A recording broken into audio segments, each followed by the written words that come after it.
Homer says Odysseus fought at Troy, then wandered 10 years getting home. For centuries, scholars called it pure poetry. Beautiful fiction, nothing more. Then archaeologists dug the Aegean, and the poem stopped looking imaginary. The question turned strange. Not whether Homer invented Odysseus, but whether he needed to. Because someone like Odysseus almost certainly existed. The tricky part is what real means. Before we sail into palace archives, hit subscribe. New history mystery every week. Linear B tablets and forgotten warlords. Tiny Bronze Age kingdoms on rocky islands. And what archaeology can and cannot prove. Let's start with what everyone gets wrong. Most people picture Odysseus as pure myth, a hero invented by a blind poet. One-eyed giants, witches turning men into pigs, sea monsters with 6 heads. And yeah, the monsters are made up. The gods, the magic windbags.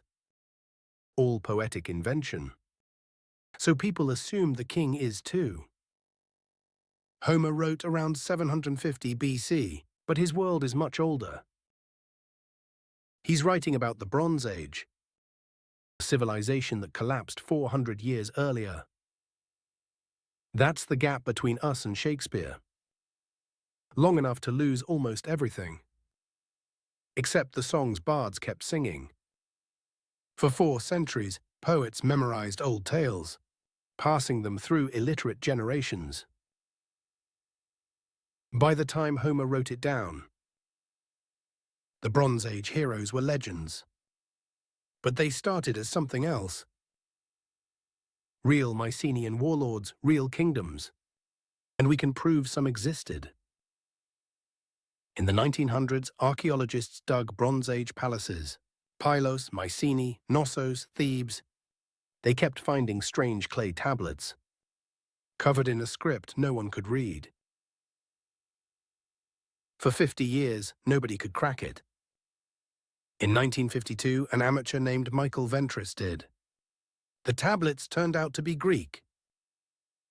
The oldest Greek writing ever found. The tablets were inventory lists. Sheep counts, oil rations, chariot parts, and most importantly, names.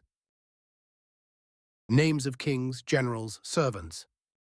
Real Mycenaean people, real jobs. Achilles shows up, Hector shows up. Not as heroes, just ordinary Bronze Age names. Every palace had a wanax, the Mycenaean word for king. Every island had one. Every mountain valley had one. Small kingdoms scattered across the Aegean. Which brings us to Ithaca, a rocky island off western Greece. In the Bronze Age, this island had a palace. And that palace had a wanax, a real king of a real small kingdom. Because Ithaca's tablets are lost. Burned in a fire we'll get to. But someone sat on that throne.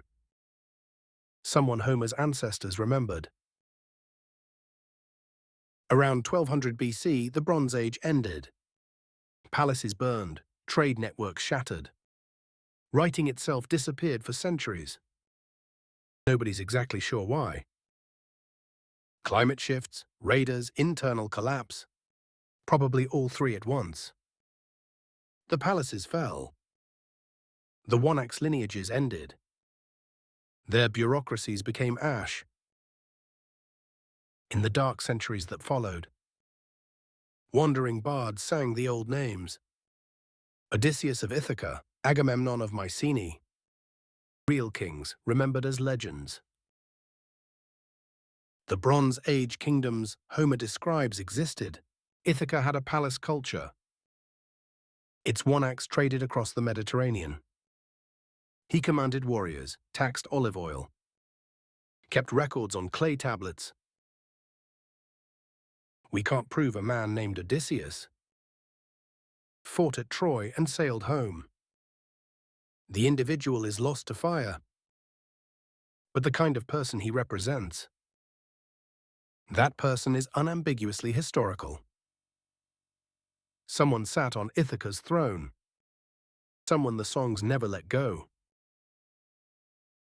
The honest answer is yes and no. The specific Odysseus is a composite, stitched from 4 centuries of memory.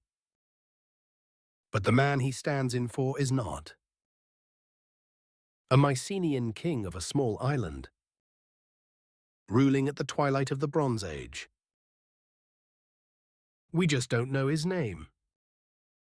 The tablets that held it burned, which means Odysseus is real the way. That most ancient people are real, not an individual we can point to, but as a life the songs preserved. Tell me what you think in the comments.